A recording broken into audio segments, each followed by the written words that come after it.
My dear friends and my lovely babies, कैसे हैं आप सब। आई होप आप सभी बहुत अच्छे होंगे। तो आज की हमारी कहानी है राम मंदिर की मूर्ति के पत्थर की कहानी। आइए सुनते हैं ये मज़ेदार कहानी। अयोध्या में जब राम मंदिर का निर्माण चल रहा था, तब राम मंदिर के लिए रामलला की मूर्ति बनाने का कार्य एक प्रसिद्ध मूर्तिकार रतन को सौंपा गया। रतन एक बहुत ही बड़ा मूर्तिकार था, पर उस समय उसके पास कोई भी काम नहीं था और उसके मंदी के दिन चल रहे थे। जब उसे पता चला कि उसको राम मंदिर के लिए मूर्ति बनानी है, तो वो बहुत खुश हो गया, क्योंकि उसे उस मंदिर की मूर्ति बनानी थी जिस मंदिर के बनने का इंतजार 500 वर्षों से हो रहा था। हे ईश्वर, आपका बहुत बहुत धन्यवाद। आज मेरा सौभाग्य है जो मुझे आपको प्रतिरूप बनाने का मौका मिला। मैं एक ऐसी मूर्ति बनाऊंगा जो आज तक कभी नहीं बनी होगी। जय श्री राम। ऐसा सोचकर मूर्तिकार पत्थर की तलाश में निकल पड़ा और चलते चलते वो एक नदी के पास आ गया। वहाँ उसने 2 बड़े बड़े पत्थरों को देखा। उसने उन पत्थरों से कहा, तुम मेरे साथ चलो, मैं तुम्हारा जीवन बदल दूंगा। तुम्हें तराश कर तुमसे भगवान बनाऊंगा। ये बोलकर वह उन दोनों पत्थरों को अपने घर ले आया। उन पत्थरों में से एक पत्थर ने उससे पूछा, हमारी मूर्ति बनाओगे तो उससे क्या होगा? उससे तुम्हें सम्मान मिलेगा। सब तुम्हें भगवान की तरह पूजेंगे, फूल माला फल प्रसाद आदि अर्पित करेंगे।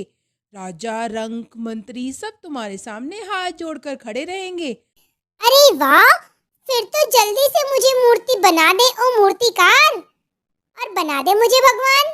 पर ये तो बता, तू ये सब करेगा कैसे?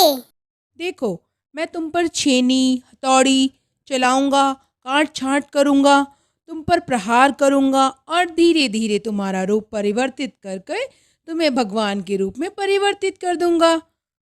अरे नहीं नहीं, मुझे ये दर्द वर्द नहीं झेलना है। अरे बाबा, इससे तो मैं यहीं पड़ा ठीक हूँ।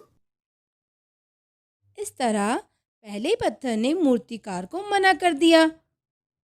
उसके बाद साथ में रखे हुए दूसरे पत्थर ने सोचा, अगर जीवन में कुछ अलग करना है और अपना नाम बनाना है तो दर्द तो सहन करना पड़ेगा।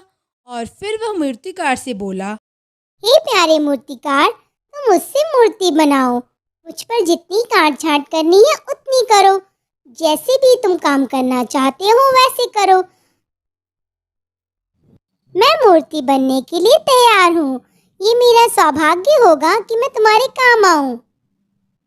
फिर अगले दिन से मूर्तिकार ने काम शुरू कर दिया। कुछ दिनों तक वह उस पत्थर पर मूर्ति को तराशता रहा।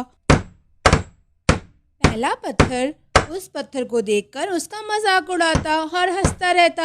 दूसरा पत्थर यह सब देखकर भी चुप रहता और चुपचाप दर्द सहन करता। इस तरह वो एक दिन भगवान के रूप में परिवर्तित हो गया और पहला पत्थर पत्थर ही रह गया। अब उस पत्थर से रामलला की भव्य प्रतिमा बन गई। उसे देखने के लिए गांव के कुछ लोग आए और अगले दिन मंदिर के उद्घाटन पर उस प्रतिमा को मंदिर में ले गए। मूर्तिकार के द्वारा बनाई हुई मूर्ति को मंदिर में बहुत ही ढोल नगाड़ों और धूमधाम से स्थापित किया गया।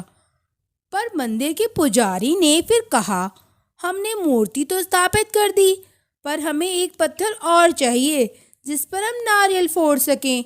यह सुनकर सब लोग पत्थर ढूंढने लगे। फिर एक व्यक्ति मूर्तिकार के घर जाकर वह पत्थर उठा लाया जो पहले रखा था, और उसने उस पत्थर को लाकर मंदिर में रख दिया और सब उस पर नारियल फोड़ने लगे।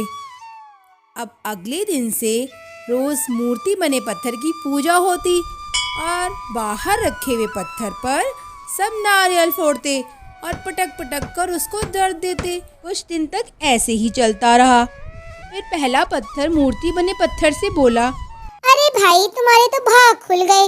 मुझे देखो, सब पटक पटक कर मुझ पर नारियल फोड़ते हैं। मुझे रोज दर्द मिलता है और तुम्हें लड्डू मेवे फूल फल माला सब चढ़ाते हैं, तुम्हारी पूजा करते हैं।